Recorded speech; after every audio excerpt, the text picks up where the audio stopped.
Hey guys, welcome to F1 Goes Meow. Arey shit, I started wrong, son of a. Hey guys, we have no idea how to start this episode. Let's just go right into it. So, with the season starting in Austria with a double header, things are looking really good for Red Bull. I mean, they have a really good track record there, and it's also called the Red Bull Ring. What are your thoughts, Kshitj? So we've seen Max Verstappen already win that twice, and that was in 2018 and 2019. So that's 2 years in a row, and I'm expecting him to win another one. Mercedes have historically not been strong at Austria either. In 2018, they had a double DNF.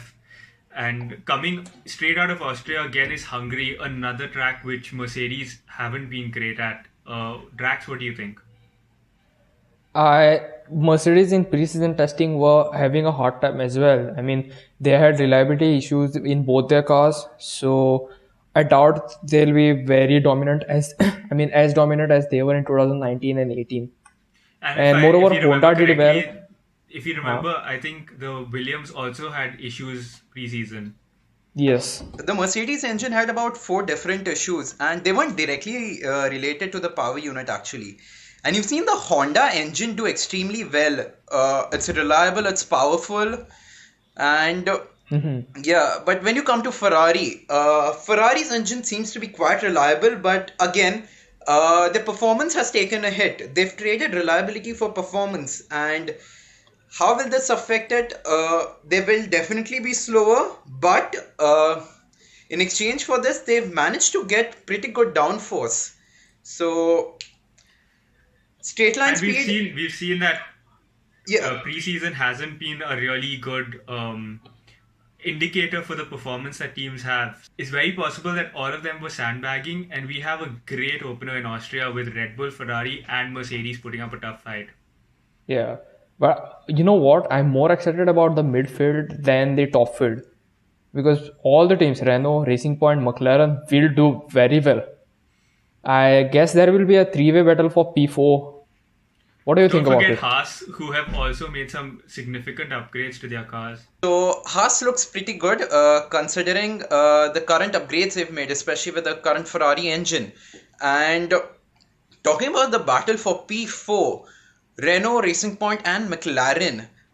When we look at Racing Point, now Racing Point, they call it the pink Mercedes because it looks very similar to the Mercedes, and they've been blistering quick throughout preseason. I mean, now that could be trouble for Ferrari too, because we heard Mattia Binotto say that Ferrari's performance has been pretty terrible, and that isn't good news. That means I believe in certain races it will be Racing Point who might actually do better than Ferrari, but we'll see what happens. That's a bold prediction to make, but yeah, I guess having two Mercedes in the field is double trouble for Ferrari, and they better be looking over their shoulders. Racing Point now currently has the same chassis as 2019 Mercedes, and moreover, they have 2020 Mercedes engines. So Ferrari should be looking out for them. It's going to be a really insane midfield. Yeah. And as Siji said, Ferrari have traded more power, less power for better reliability. So let's see how that turns out. Hopefully, they've been sandbagging a lot as well, and that they have some performance. Otherwise, it seems like it may be a repeat of last year. Talking about Williams, so we usually see Williams in P10, but this year, during preseason testing especially, we saw a great improvement. They've improved the most amongst the rest of the teams in preseason. They made an improvement of about 1.3 seconds, which is the most currently, and To be fair, they've been 4 seconds behind everyone else last season, so I don't have too high expectations. But yeah, it'll be really good to see if they can actually do something. that is true. And You know, the moment they changed their livery, they had that 1 second improvement, is what I believe. Dropped their sponsor, which had a big red in their livery. So this one looks better than last year. Last year's was pure Colgate. yeah, I mean, not gonna Talking lie. about liveries, Mercedes has had a change as well, and I don't think. I mean, I do think that a lot of other teams will also try and show their support in some way or the other. If not a complete overhaul of their livery, maybe like a sticker or like a sponsorship to show their support for Black Lives Matter, which has been a massive movement across the world right now, and one that we support tremendously. We do. And Hmm. talking about that, we have code masters who will be struggling to put this into their new game. I mean, I can already see their developers struggling to get the new liveries in. So it's going to be a hard Their year for. design team is not going to have a weekend off. So, so we can expect Williams to do better this year. They might not finish very high. We can expect them to finish P9, if not P10. And you have Alfa So who Romeo. do you think will be in P10? Sorry? Who do you think will be in P10? I'm betting all of my stakes on Williams to be in P10. No doubt. From last- No, absolutely no doubt that they'll be in P10. No one else. It's their spot. No one else. P10 and Yeah, Williams they go really hand seem in to have taken hand. claim to it in the last 2 years. So yeah, when we go going into the season, we know that Sebastian Vettel will be leaving Ferrari next year.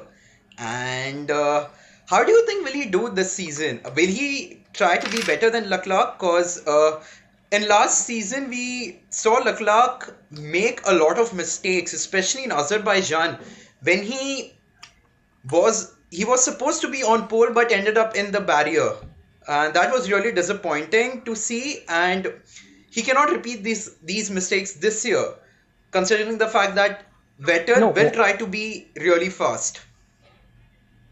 you know what I think?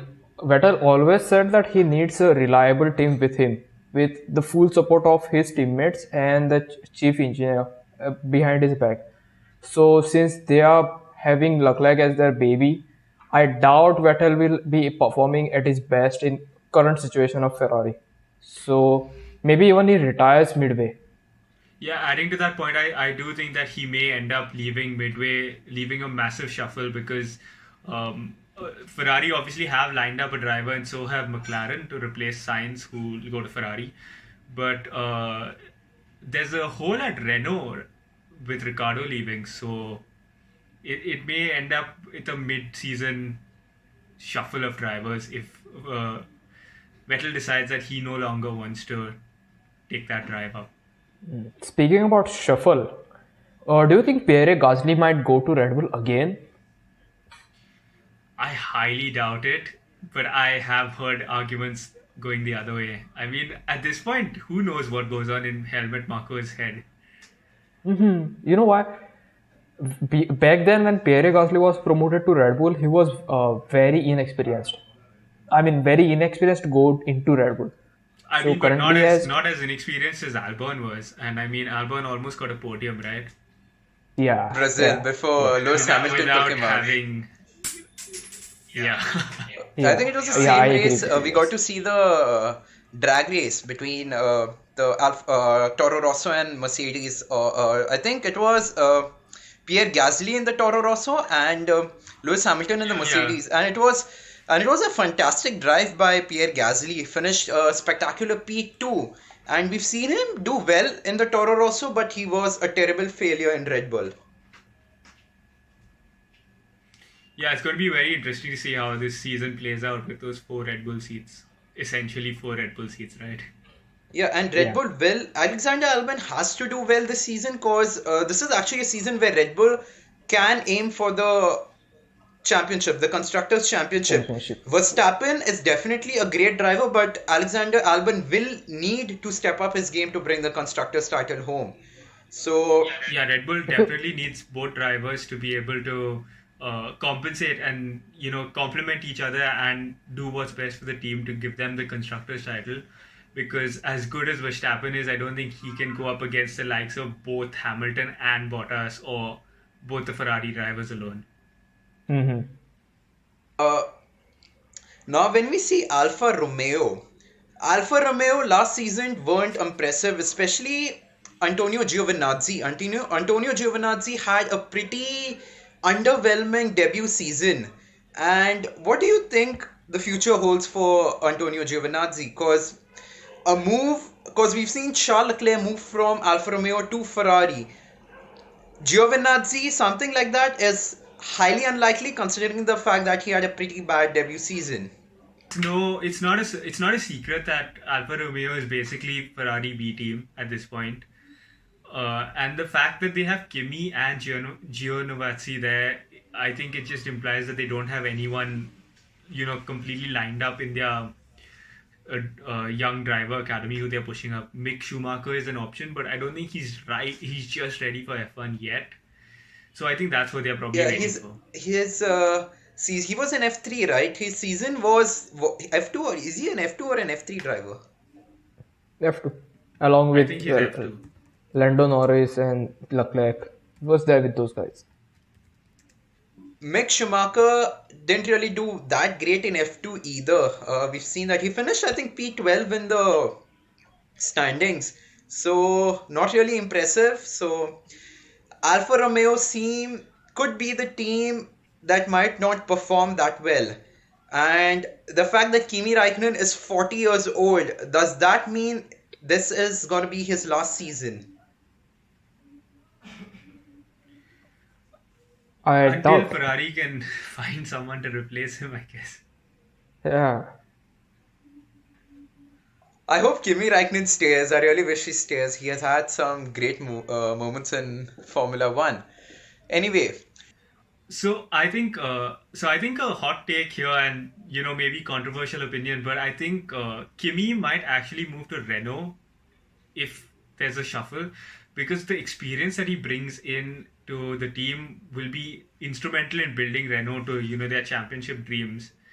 And we know Kimi just wants to drive. He doesn't care about winning, and he doesn't like. He obviously cares about winning, but he doesn't care about being in a competitive car like Alonso and Vettel might. So I think he may be a interesting driver for Renault to kind of build them up, show them what they're doing wrong, and maybe take them to the next level. there have been rumors of Fernando Alonso going to Renault, and I highly doubt that might happen, but rumors. So I thought that could be a possibility.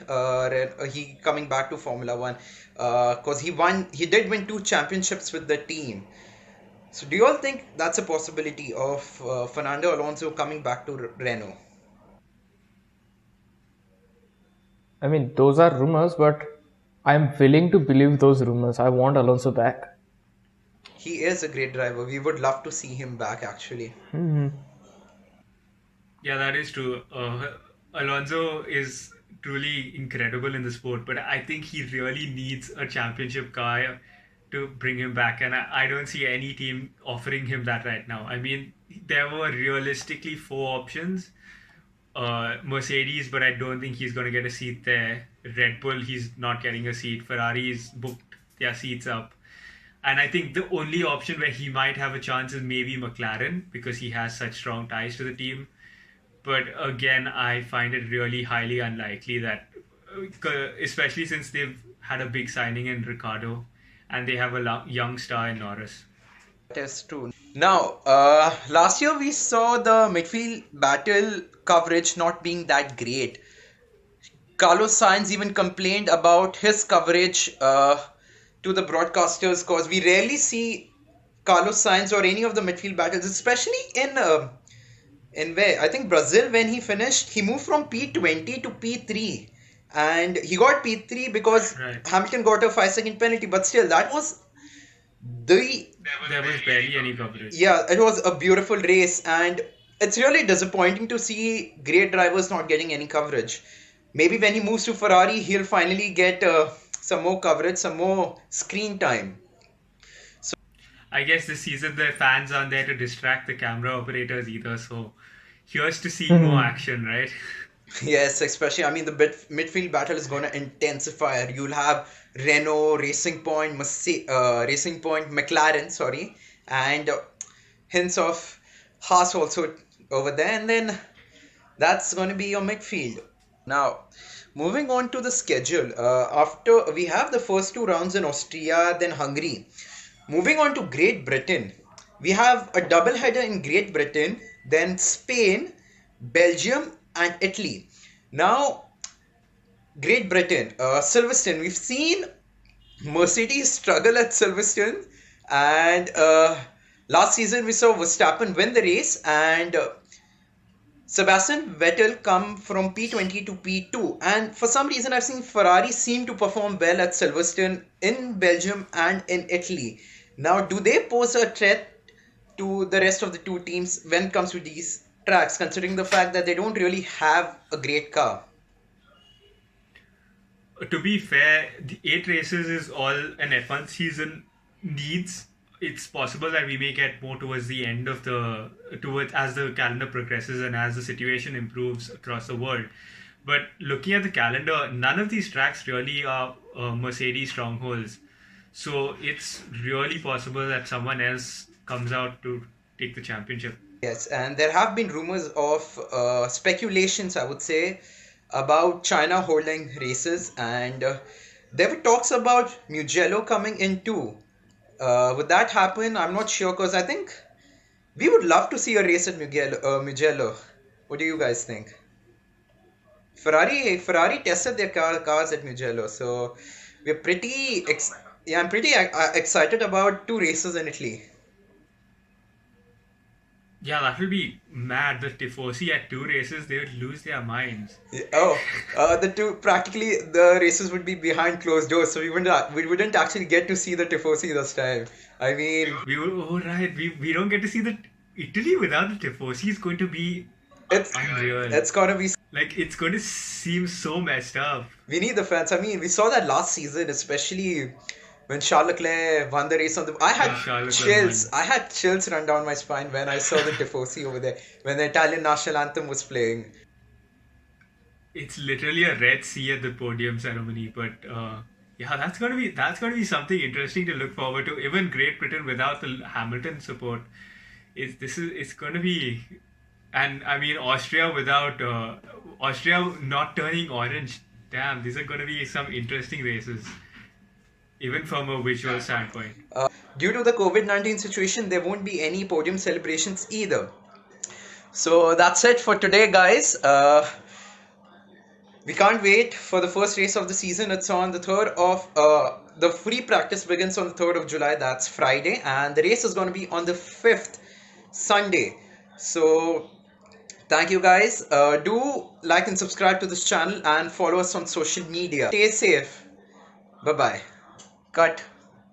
Yeah. That's a cut, right? Yeah, that's a cut. Yeah, yeah.